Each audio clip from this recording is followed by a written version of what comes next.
والنجم إذا هوى ما ضل صاحبكم وما غوى وما ينطق عن الهوى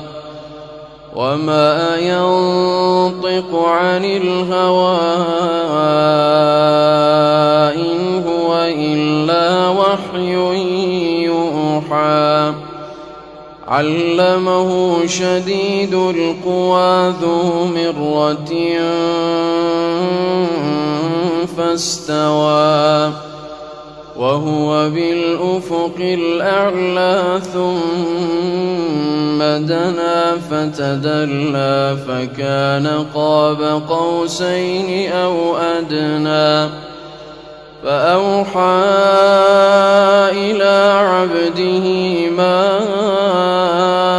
أوحى ما كذب الفؤاد ما رأى أفتمارونه على ما يرى ولقد رآه نزلة أخرى عند سدرة المنتهى عندها جنة المأوى إذ يغشى السدرة ما يغشى ما زاغ البصر وما طغى لقد رأى من آيات ربه الكبرى أفرأيتم اللات والعزى ومناة الثالثة الأخرى ألكم الذكر وله الأنثى تلك إذا قسمة ضيزى إن هي إلا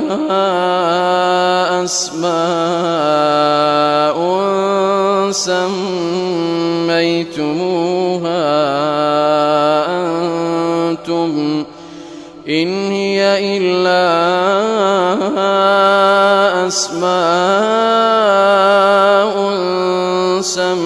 سميتموها أنتم وآباؤكم ما أنزل الله بها من سلطان إن يتبعون إلا الظن وما تهوى الأنفس ولقد جاءهم من ربهم الهدى.